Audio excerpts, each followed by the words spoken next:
Ang Tagaytay ay isang sikat na bayan na bakasyunan sa timog ng Maynila sa isla ng Luzon sa Pilipinas. Kilala sa malamig nitong klima, ito ay matatagpuan sa isang tagay sa itaas ng Taal Volcano Island na isang aktibong bulkan na napapalibutan ng lawa ng Taal.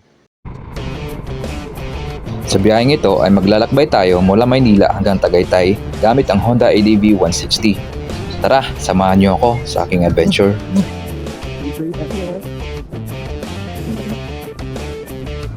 So time check, 7:51. Reset na natin trip A. Damay na natin trip B. Let's go. Estimated time of arrival 2 hours 8 minutes. Mga alas 10. Daran na sa Tagaytay. Time check, 8:08. So 17 minutes na. So nandito pa kami sa Osmeña flyover. So kakanan kami dito sa Elsa. Flyover ulit. Dito sa Pasay. Oh, maambon na.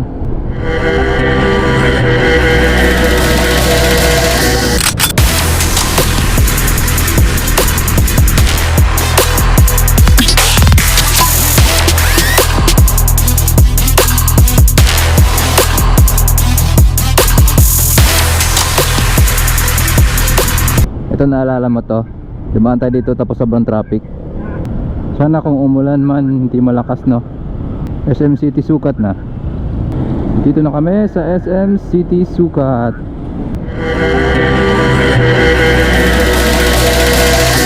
Oh, ginawa ng terminal yung ilalim ng tulay.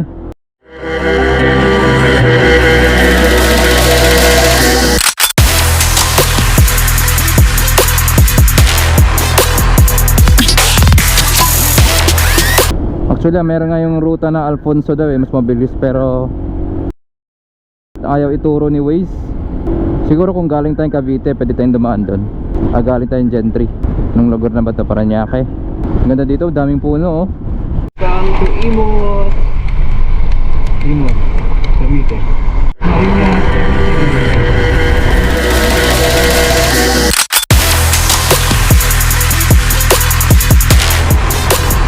Barangay Panungyan.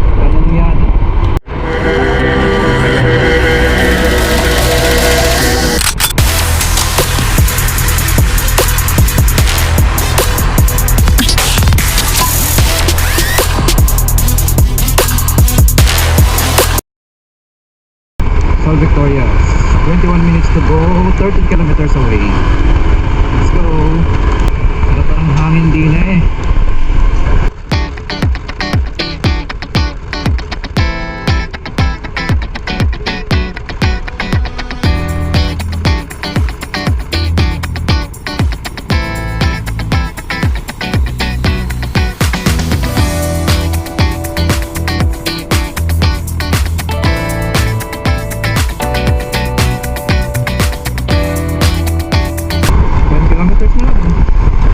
Amadeo, coffee capital of the Philippines.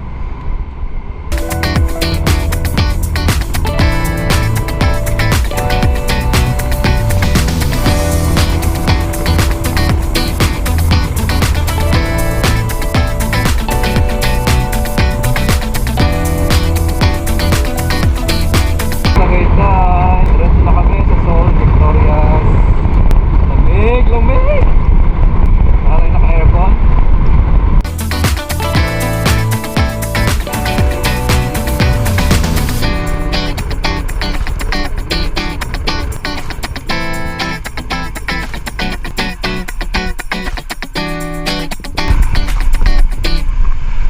Alright, dito na po kami sa South Victoria.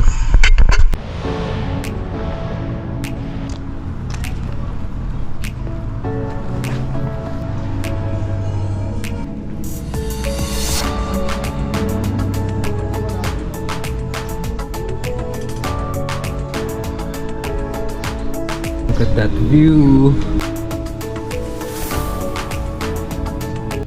Kaya medyo foggy.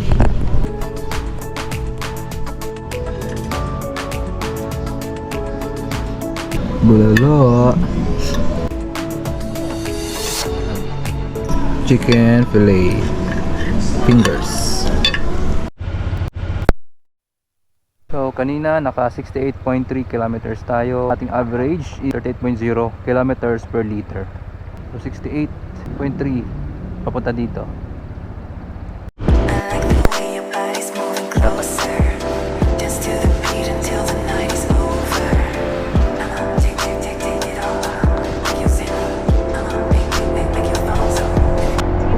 Lamig.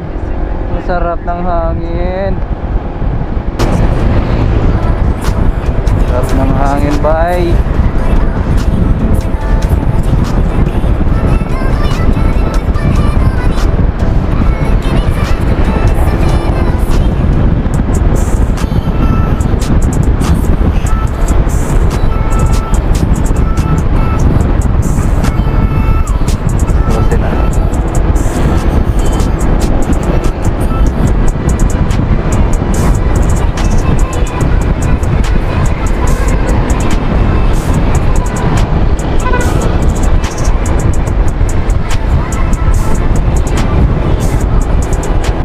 Tagaytay.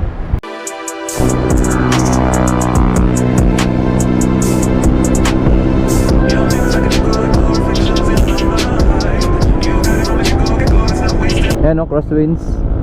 Saan tayo? Nababayaran tayong entrance 20 pesos yata yun. Parking fee pala. Ganda dito.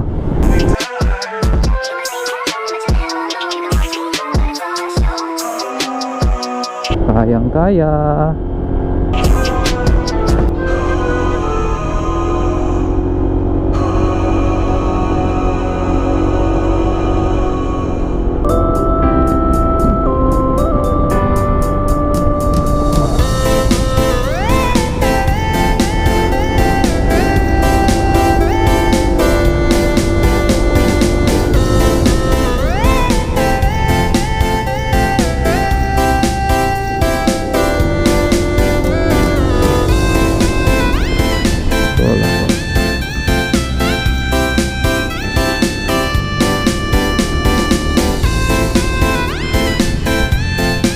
Baka mga 20 siguro.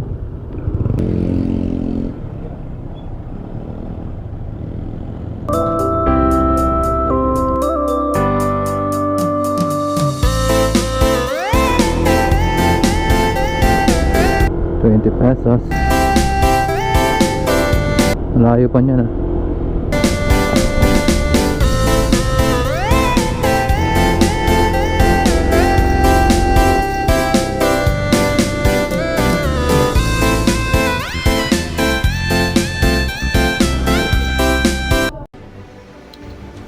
Ito ay ang People's Park in the Sky. Ang parke ay dating isang hindi natapos na mansyon na kilala bilang Palace in the Sky, na sinimulan noong panahon ng pamumuno ni Marcos upang mag-host ng state visit ni Pangulong Ronald Reagan ng Estados Unidos. Ngunit ito ay itinigil nang kanselahin ni Reagan ang kanyang pagbisita. Ang conversion ng mansyon ay ginawa noong 1986 matapos mapalitan si Marcos ni Corazon Aquino bilang Pangulo.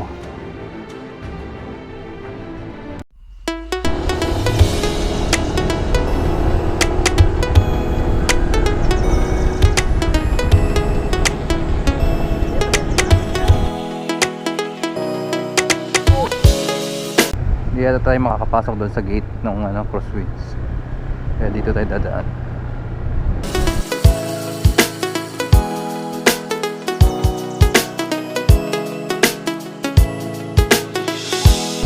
Sarap. Sarap dito.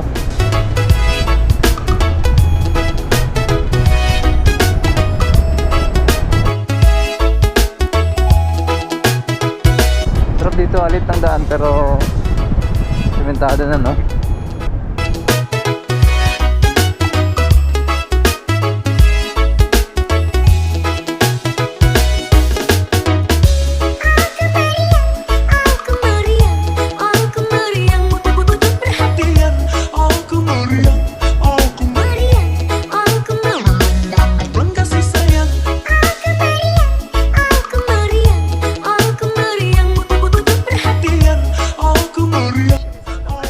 Yung Yamaha Crosswinds po. Saan pwede mag-park? Thank you. Sangga sangga si sayang. Sangga si sayang.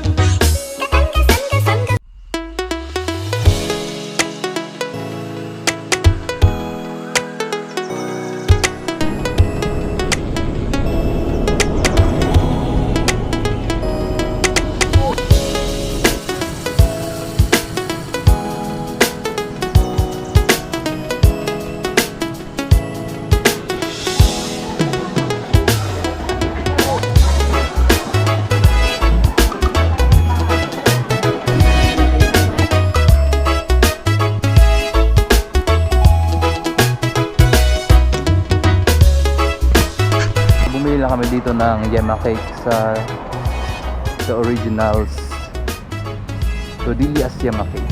So set natin ulit.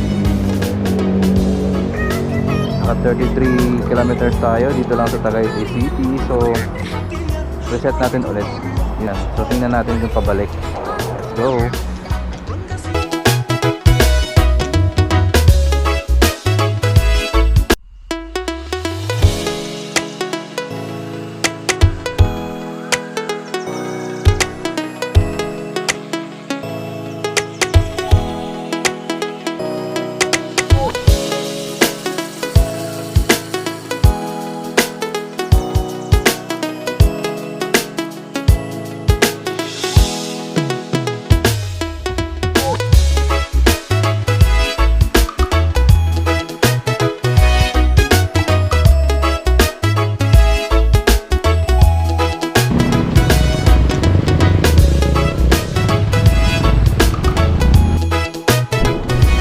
Time check, 4:59.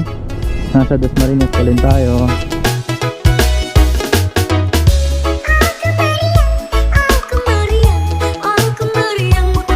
Tagaytay achieved by a Honda ADV.